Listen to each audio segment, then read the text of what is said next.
Hi, this is Frank Brill. Today we have the second of our video reports from the New Jersey State League of Municipalities 2017 convention in Atlantic City. Today we chat with an exhibitor, Harvey Klein of Garden State Labs.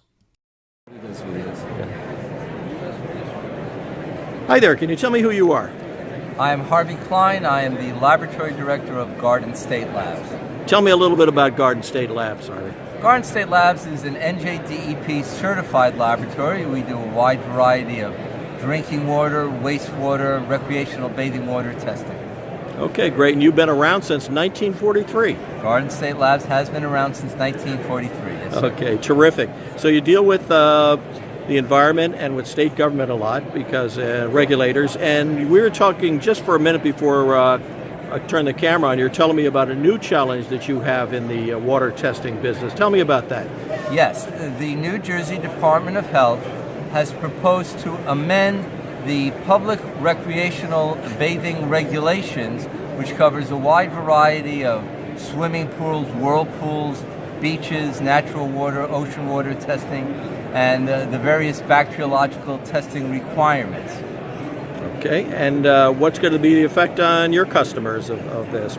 Well, one of the requirements, one of the regulations that has proposed to be amended is to change the holding time for the bacteriological tests for swimming pools and whirlpools from 30 hours to 8 hours. So that means you're going to have to process things a lot faster. Yes, this change would be a real significant logistical challenge. It is doable, however, it will increase the costs on these sampling and analyses procedures. Okay, and when would this likely go into effect, if it does? If in fact these proposed regulations are promulgated, it will probably have an effective date of around May 1st.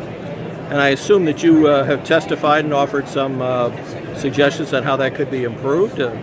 We have given written comments recommending that they remain with the 30-hour holding time, but I would not be surprised if in fact that is amended. Now, Harvey, the other thing that a lot of our readers and watchers, viewers, are involved in are, public water systems and drinking water. That's also a big part of your business, is it not? Yes, Garden State Labs does a great deal of drinking water, both bacteriological and chemical analysis. Is there anything new in that area? I know lead was a big issue a year or so ago. That seems to have dropped out of the headlines, but I don't know that it's no longer an issue.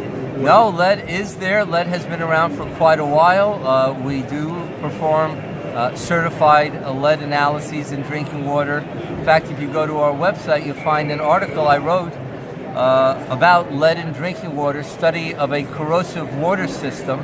The most interesting part about this article is that I, along with Jim Benson, who was the health officer of Morris Township, wrote the article back in 1982, before there even was the lead and copper rule. Wow. And I know that environmentalists are pushing for, and others are recognizing, even the state of New Jersey is now recognizing there are other contaminants in water, and sometimes at extremely low levels, but yet they can be a problem. And this is just an evolving science.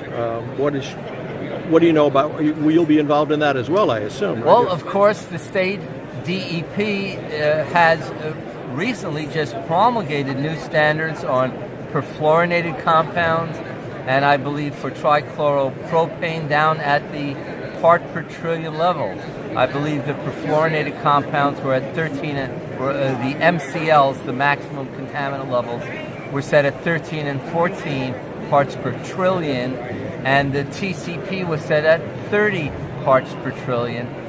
And interestingly, the TCP, along with two other organics, EDV and DVCP, will now be required in the Private Well Testing Act regulations for anyone with a home on a private well selling their home. They'll have to test for these compounds now, in addition to the other pre-existing PWTA standards. And this is just the beginning, I take it, because there's lots more of these compounds that are still not, for which there are no standards at the moment. And yes, one perfect example is perchlorate. The DEP proposed a perchlorate MCL of 5 ppb approximately 8 years ago, that proposal was not promulgated, and I would not be surprised whether in the near future that MCL is again reviewed. Very controversial area, interesting one, and as it evolves, I guess will require a lot more work on your part. Yes, we keep quite busy in that area. That's great. Well, thank you very much for your time, Harvey, and good luck to you. Thank you. In our next video, we'll chat with Jeffrey Bird of the New Jersey Beekeepers Association. Reporting from Atlantic City, this is Frank Brill for EnviroPolitics.